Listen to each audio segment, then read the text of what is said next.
Assalamualaikum warahmatullahi wabarakatuh. Perkenalkan, nama saya Bang Rizal Iksan, bisa dipanggil Iksan. Saya merupakan mahasiswa Fakultas Hukum Universitas Riau. Baiklah, pada kesempatan kali ini, yakninya melalui video ini, saya akan mencoba menjelaskan mengenai kode etik hakim. Sebelum masuk kepada kode etik hakim itu sendiri, saya akan mencoba menjelaskan mengenai apa itu yang dimaksud dengan kode etik itu sendiri. Kode etik itu ialah norma-norma atau aturan, atau bisa disebut juga sebagai dengan pedoman etis di dalam melakukan suatu kegiatan di dalam suatu profesi. Yang dimana kode etik itu pastinya berhubungan dengan perilaku seseorang. Sementara hakim itu sendiri ialah pejabat negara yang diberi kewenangan untuk mengadili di dalam suatu pengadilan. Yang dimana di dalam mengadili dalam suatu pengadilan, tentunya dan pastinya hakim harus dibekali ilmu hukum yang mendalam, penafsiran hukum yang dimiliki hakim. Dan dari seluruh itu semua, tentunya hakim perlu backup yang dinamakannya dengan moral, akhlak dan dari hakim itu sendiri untuk memberikan keputusan yang seadil-adilnya tanpa ada intervensi dari pihak manapun. Jadi kode etik hakim itu sendiri mempunyai arti ialah seperangkat norma atau seperangkat pedoman etik bagi hakim di dalam pelaksanaan tugas dan fungsi untuk menerima, memeriksa, mengadili, dan menyelesaikan suatu sengketa atau perkara di pengadilan.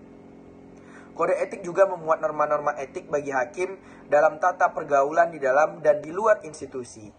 Berdasarkan wewenang dan tugasnya sebagai pelaku utama fungsi pengadilan, maka sikap hakim yang dilambangkan dalam Kartika Cakra, Candra Sari, dan Tirta itu merupakan cerminan perilaku hakim yang harus senantiasa diimplementasikan dan direalisasikan oleh semua hakim dalam sikap dan perilaku hakim yang berlandaskan pada prinsip ketuhanan yang Maha Esa. Jadi, mengenai prinsip-prinsip dasar atau kode etik dan pedoman perilaku hakim itu sendiri dapat diimplementasikan dalam 10 aturan perilaku. Jadi untuk memasuki itu semua, adanya suatu keputusan Mahkamah Agung dan Komisi Yudisial Republik Indonesia yang mengatur mengenai kode etik dan pedoman perilaku hakim itu sendiri. Yang dimana lembaran pertama itu berisi mengenai pembukaan yang menjelaskan bahwa pengadilan yang mandiri, netral atau tidak memihak, kompeten, transparan, akuntabel, dan berwibawa, yang mampu menegakkan wibawa hukum, pengayoman hukum, kepastian hukum tentunya untuk menciptakan keadilan atau persyaratan mutlak dalam sebuah negara yang berdasarkan hukum. Sebagai keadilan yang sebagai dasar persyaratan mutlak dalam sebuah negara yang berdasarkan hukum.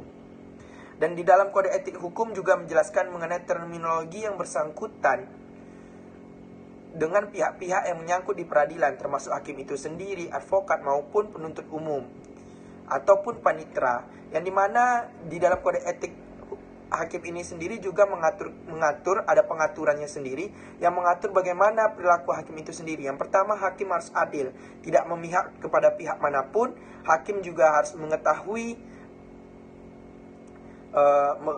dan mencari informasi di dalam mengadili perkara tersebut sehingga bisa mengadili perkara dengan seadil-adilnya. Selanjutnya, hakim harus berperilaku jujur, yang dimana penerapannya hakim harus fair dan menghindari perbuatan tercela atau yang dapat menimbulkan kesan tercela. Berperilaku arif dan bijaksana, bersikap mandiri, berintegritas tinggi, yang dimana bermakna sikap dan kepribadian utuh, berwibawa, jujur dan tidak tergoyahkan, serta bertanggung jawab atas segala keputusan yang berikan dan atas segala yang telah disampaikan oleh hakim itu sendiri. Serta hakim juga harus menjunjung tinggi harga dirinya selaku hakim sebagai pemimpin di dalam suatu persidangan, sebagai pemutus keadilan dalam suatu persidangan.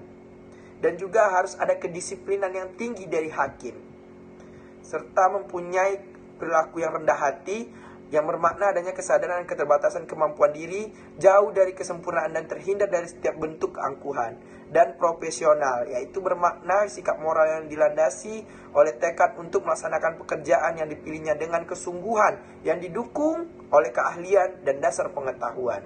Dan di sini di dalam kode etik hakim ini juga menjelaskan mengenai penutup, lembaran penutup yang dimana di sini menjelaskan bahwa setiap pimpinan pengadilan harus berupaya sungguh-sungguh untuk memastikan agar hakim di dalam lingkungan mematuhi pedoman perilaku.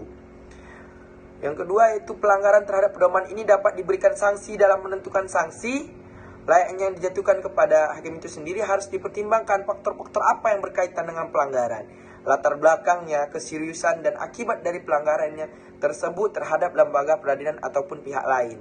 Jadi hakim juga di sini dijelaskan dalam penutup, hakim diduga telah melakukan pelanggaran terhadap peraturan. Apabila telah diduga melakukan pelanggaran terhadap sebuah peraturan, maka di sini diperiksa oleh Mahkamah Agung Republik Indonesia atau Komisi Yudisial Republik Indonesia.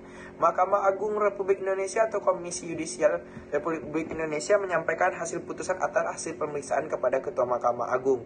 Hakim diusulkan untuk dikenakan sanksi pemberhentian sementara dan pemberhentian oleh Mahkamah Agung Republik Indonesia atau Komisi Yudisial, diberi kesempatan untuk membela diri di Majelis Kehormatan Hakim. Baiklah, di sini hakim dituntut ketegasan, keadilan untuk memberikan putusan yang seadil-adilnya, untuk memimpin jalurnya persidangan, serta perlunya ilmu dari hakim itu sendiri, serta moral yang membackup ilmu itu sendiri.